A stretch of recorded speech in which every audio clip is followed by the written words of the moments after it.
Қазіргі таңда хит болып жүрген ең керемет әрі осындай көрінісі әдемі баклажан мен кабачоктан осындай рулеттер салатын дайындайтын боламыз. Закуска десек те болады. Дастарханыңыздың сәнін көркін ашатын болады. Менімен бірге жасап көріңіздер. Парақшама тіркелмеген болсаңыздар, тіркеліп, лайк басып, қолдап кетіңіздер. Бізге бір штук кабачок және де бір штук баклажан керек болады.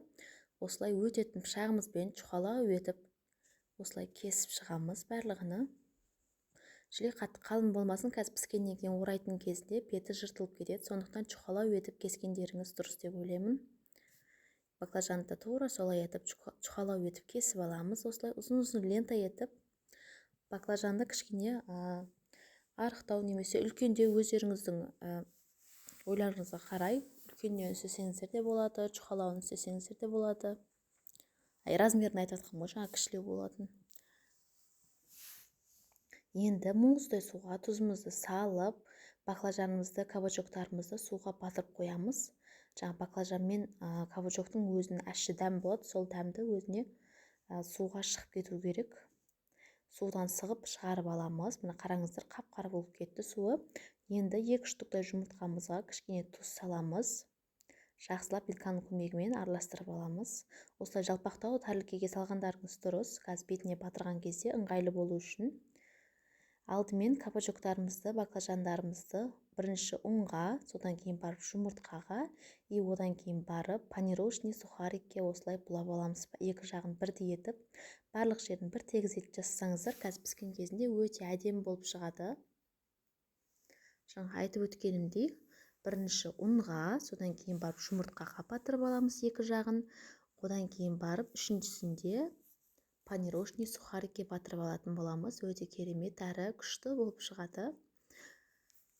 Листімізға пергамент қағазын төсеп майлап жібереміз. Майға қорылған сияқты әдемі болып қызыл болып шығу керек.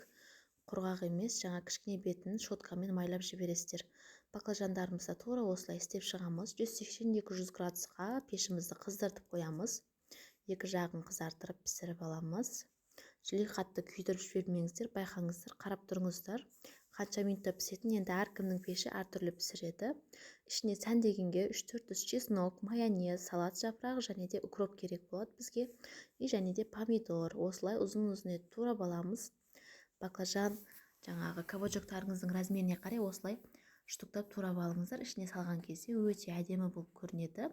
Чесногымызды майдалап турап майонезге араластырып аламыз. Қазір енді осы ішіне начинка етіп осыларды орап шығамыз. Ішіне 1-1,5 қасықтай осы чеснок сабыластыр. Чеснок араласқан майонезімізді бір слой жағамыз, бір помидор саламыз, салат жапырағын саламыз. Әдемілеп рулет етіп орап аламыз. Өте керемет, қараңыздар, қандай әдемі болып шығады. Чеснок араласқан майонезімізді жағамыз, тағы қайтадан помидорымызды саламыз, салат жапырағын саламыз. Өздеріңіздің қалауларыңызға қарай ішіндегі начинкасын өзгертсеңіздер болады, сыр салсаңыздар болады. Ол да өте керемет болады дәмі. Салат жапырағымен, укроппен де, түрі де, несі барлығы әдемі болып шығады. Енді кабачокпен кабачокты да тура осылай жасадым, бірақ бұған әдемі көріну үшін ішіне укроп салдым. Петрушка салсаңыздар болады, зеленнің басқа түрлерін, өздеріңіз ұнатқан түрлерін салсаңыздар да болады. Барлығын осылай қайтарып, рулет етіп, орап дайындап аламыз. Үйлеріңізге қонақ келген кезде де, той жасасаңыздар, жиын жасасаңыздар да өте күшті көрінеді дастархандарыңызда. Әрі жиымтал, бір-екеуін жесеңіздер, соның өзі жеткілікті, өте тойымды. Салат закускалардың орнына күшті керемет кетеді. Міндетті түрде жасап көрулеріңізді кеңес беремін. Біздің отбасыларымызда барлығына ұнайды.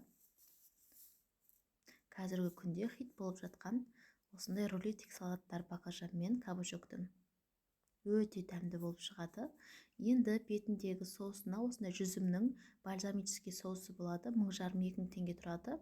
Базардан немесе кондитерский дүкендерден, продуктовый магазиндерден аласыздар. Біреуін алып қойсаңыздар, кез келген салаттарға, тағы да басқа салаттарға істетсеңіздер болады. Осылай бетіне сеуіп, сәндеп шығамыз. Қараңыздар, өте әдемі, аппетитный, күшті болып шығады. Иісі дегеннен керемет, дәмі де супер болады. қонақтарыңыз аузы ашылып үйдегілеріңізге ұнайтыны сөзсіз. Осындай әдемі салаттар міндетті түрде жасап көріңіздер.